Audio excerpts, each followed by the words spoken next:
you can see from this view when you're rowing, you put your feet in different types of trainers, but one of the rowers will have one of those trainers will pivot, and at the end of the foot there'll be a wire that runs down both sides of the boat that's attached to the rudder. So just by pivoting your feet, that's how you steer a coxswain's boat. You can't quite see it from this shot because it's underneath the rigger. Go. Get ready, please. This is the nerve-wracking bit. Silence, anticipation. Attention. Go. And we're away in the Prince of Wales Challenge Cup. Edinburgh University and Durham University on the left-hand side of your screen. In the Bark Station on the right-hand side of your screen, it is Schuylkill Navy HPC USA. Making their debut, in fact their club's debut here at Henley Royal Regatta.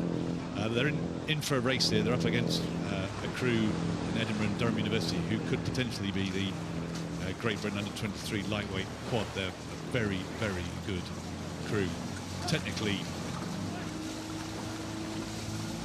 to a very high standard indeed, but Schuylkill are not letting them have it their own way. They've got a very marginal lead as we go to the first 100, 150 metres of the race.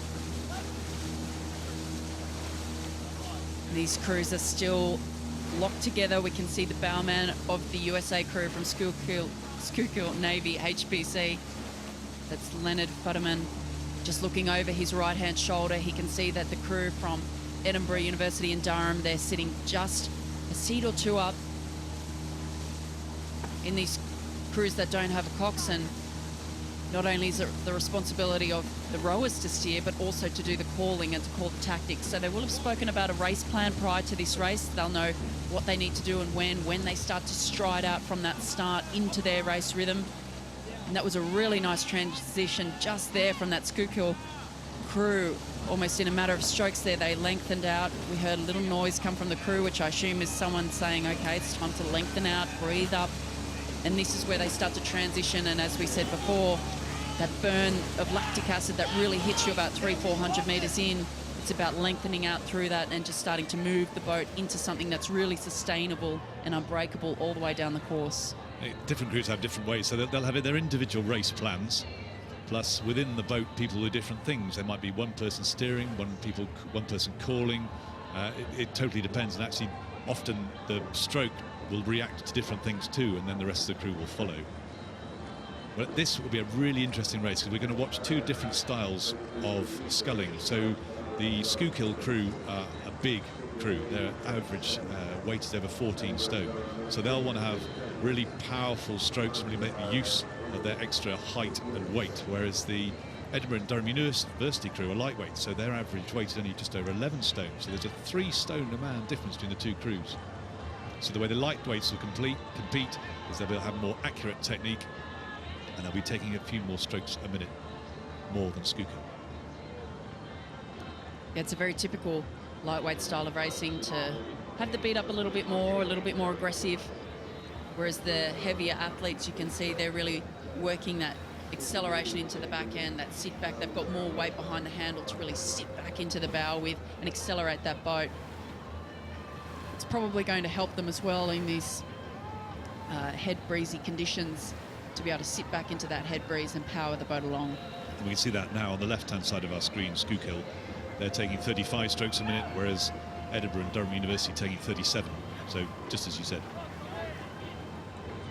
the heavy stream, so the river runs against the direction the guys are rowing. That also plays into the heavy crew's advantage, as does the headwind.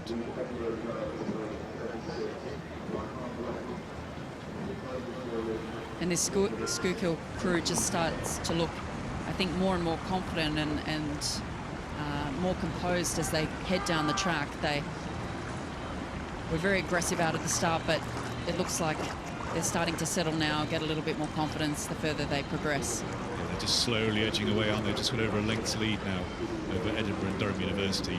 And they're doing it purely by, you'll see the guys there, leaning back, the longer stroke. So blades in, they're going to build that acceleration using their extra weight. Just have a leaning back, sending that boat, bigger acceleration, just making a little bit more use of their size and height advantage. Yeah, and I really like the way that they're rowing now. There's not too many extra movements going on. it's really important with the quad. I think you tend to not have as much sit back as you do in the sweep rowing boats, which tends to be a longer, rangier sort of stroke. The sculling tends to be a little bit more upright, a little more aggressive, particularly the quad. You just don't. Hands. Yeah, exactly. You don't want any extra movements. You don't want to be slowing that boat down. Just keeping it really light and fast and moving along. As we can see, pulling further away. So we're approaching the enclosures, so they're nearly a mile down now. Just going to that, the markers on the other side of the course you see there is the 1 mile marker. What a great view of the tack.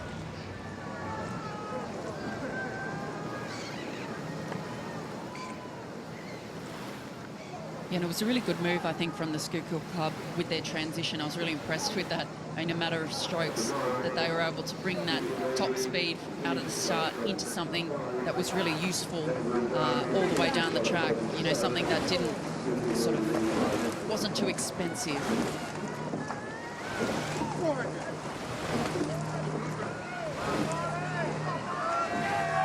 As we talked about earlier in an earlier race, that they need to keep some stuff in the tank now, because it's bearing something disastrous. They're going to be going through to the final tomorrow, aren't they?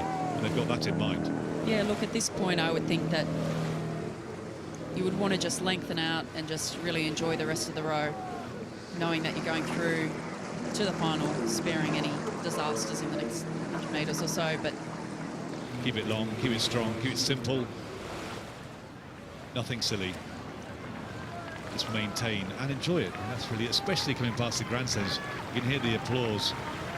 Both crews will be getting the applause, but just really, really enjoying and milking this moment. And it's a huge effort for these international crews to come across. And a lot of training, a lot of planning, a lot of cost to be able to come and compete here. But we just love to do it. We love to be a part of it. It's such an incredible regatta and such an incredible experience to be a part of it.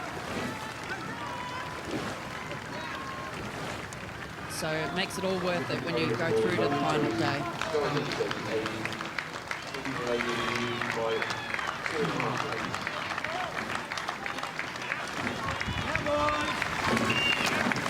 And crossing the line there in the Prince of Wales Challenge Cup was Schuylkill Navy HBC from the USA over Edinburgh University and Durham University.